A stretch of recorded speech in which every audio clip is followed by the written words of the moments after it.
There have been many examples of the West trying to change the culture of the East, especially in recent times with the crowd who claim to be anime fans, even though they have no respect for the culture and try to change the space to what they consider to be the proper way to enjoy anime.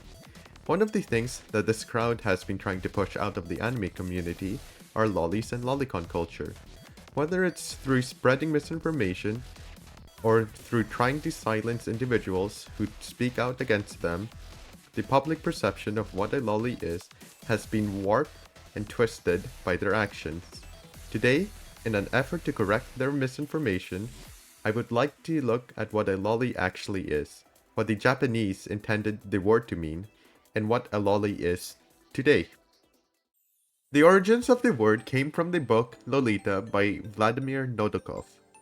The book depicts a man's sexual attraction to a girl who he nicknamed Lolita, and is how the book got its title. Japan saw this book and saw how similar its contents were to the culture of Bishoujo, which means beautiful young girl. It is often synonymous with the lolicon culture, and the term was used interchangeably with each other to describe those same girls in the past. Lolicon culture eventually diverged a bit from Bishoujo culture once the lolicon community began to mature. Now, why is there all this talk about lolicon and not lolly? Well, it's because, surprisingly, there didn't seem to be any mention of the word in the past. That's probably because they used the term bishoujo to refer to the girls that we consider lollies today. They would then mix the word with the ending of con, which is short for complex. So, when you got called a lolicon in the past, they would be saying that you had a Lolita complex, or that you liked what we now consider to be lollies. It seems that lolly came about as a more modern way of referring to the girls that lolicons were attracted to. Now, it is important to note that Japan has always considered the concept of lolly to be different from pedophilia because of its disconnect to reality, unlike the West, who has a harder time differentiating between the two. Now I just want to go over a small tangent about something called the lolicon boom.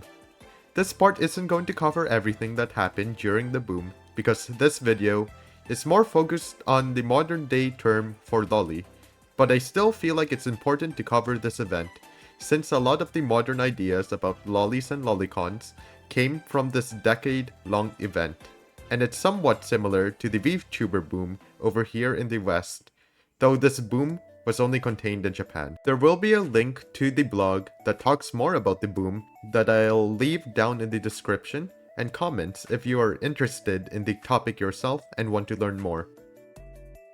Back then, lolicon wasn't a well-known term and was sometimes frowned upon by the public. That was until something called the lolicon boom happened in 1980s Japan. During this time, there was an increase of lolly art being promoted in fictional Japanese media such as anime and manga. This was thanks to Azuma Hideo, who is considered to be the god of lolicons, and his editor, Kawamoto Koji, for printing out the books that would eventually start the boom. Azuma was able to make lolicon change from something dark into something fun and positive through his drawings. We wouldn't really have our lollies today without him, since he was the first person to really define what a lolly would be through his art. The Alice boom that happened a decade earlier also helped sow the seeds for this boom to happen, since it introduced Japan to Lewis Carroll, who many thought of as the first lolicon due to his actions and his books Alice in Wonderland and Through the Looking Glass. There was even this one guy named Aki Uchiyama who created so much lolly manga that some people started to call him the Emperor of Lolicon. Actually, the way that lolicons acted back then was pretty similar to how they do today. You know, like just casually being degenerates about their taste. We also saw some examples of popular lollies of the time, such as Clarice from Lupin III, who doesn't look like the modern day lollies we have today, but we have to remember that lolicon and bishoujo culture were, and still is to some extent today, interconnected during this time.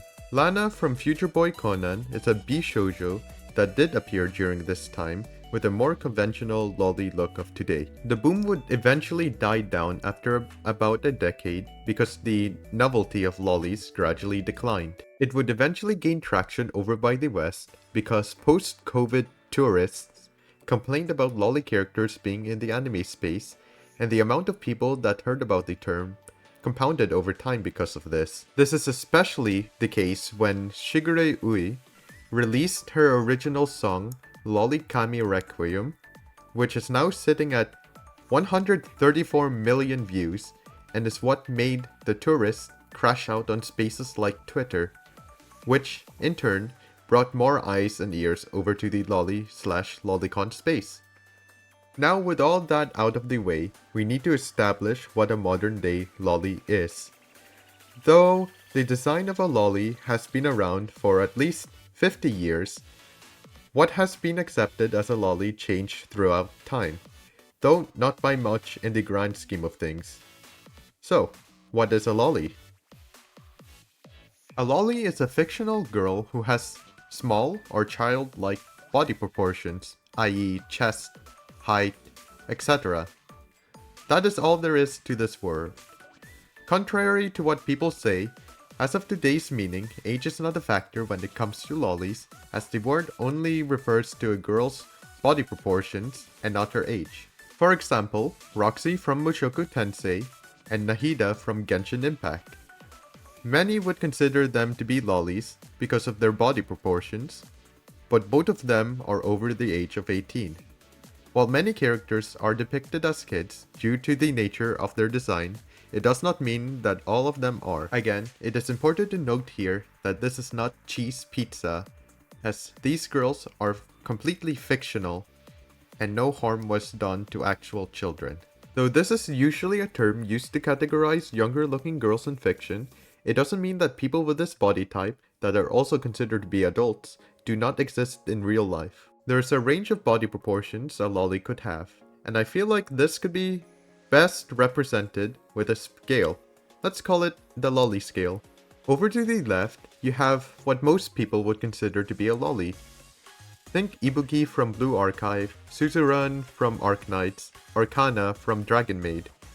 Over to the right, you have characters that are still considered to be lolis by the majority of people, but their proportions are more akin to high school girls, and whose design is more reminiscent of bishoujo girls. They are usually a good bit taller from a conventional loli, but also retain some of a loli's core design, such as having a small chest and butt, or just having small proportions in those areas of the body.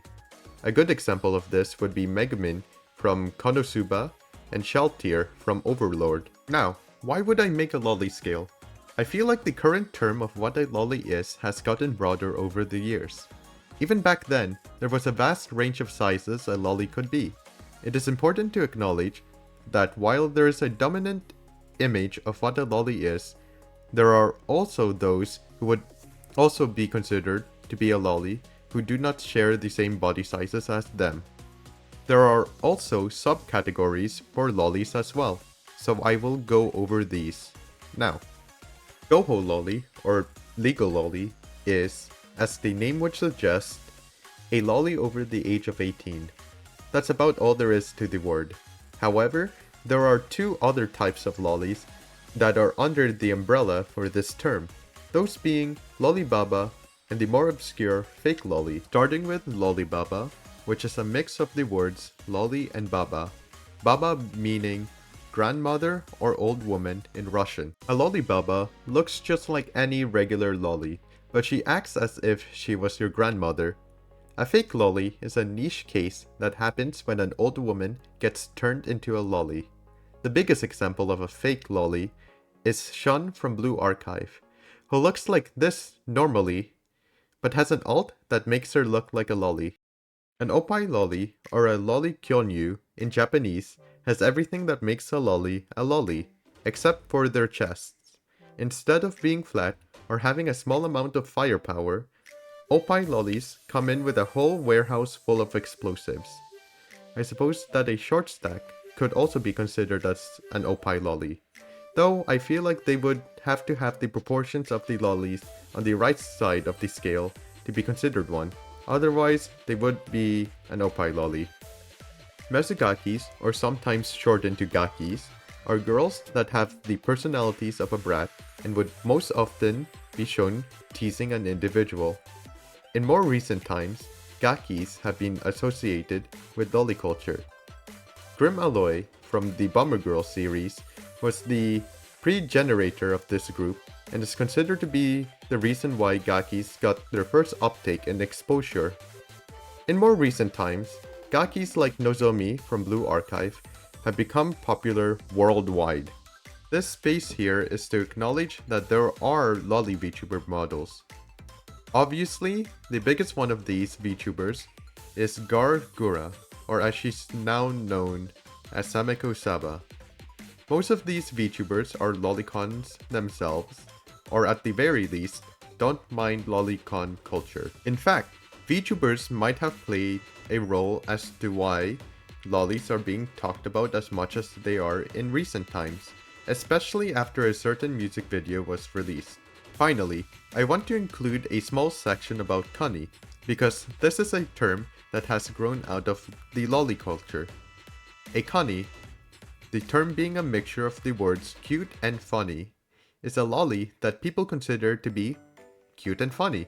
Blue Archive is the game most associated with this word, and its community would help popularize the term. Now that we know what a loli is and the different types of loli culture out there, we can look at what effect the internet had on the word. To be more specific, how anime tourists and antis affected this word and the community. In modern times, tourists and antis over the internet in spaces like Twitter have been falsely describing what a loli is. These tourists interpreted lolis in a different way from the East, even though the concept of a loli and its original culture of bishoujo came from the East. The COVID tours, or anime tourists, that want to change the space into what they deemed as acceptable, decided to base their interpretations on Western sources. While the Japanese description for the word does not include age in it anywhere, tourists decided to cherry-pick Nobuko's description of a loli being 9 to 14 years old. And I stress this is not the original Eastern meaning of this word. The loud minority is constantly misrepresenting the word and complaining about an already established community. This is sure to continue even into the future, which sucks because they will always spew out a constant supply of misinformation that aims to reform the anime space. Though this does not mean that everything happening right now is bad. Obviously, you have Lolicami Requiem positively affecting the space by not only being a fire song, but also by exposing a lot of people to lolicon culture.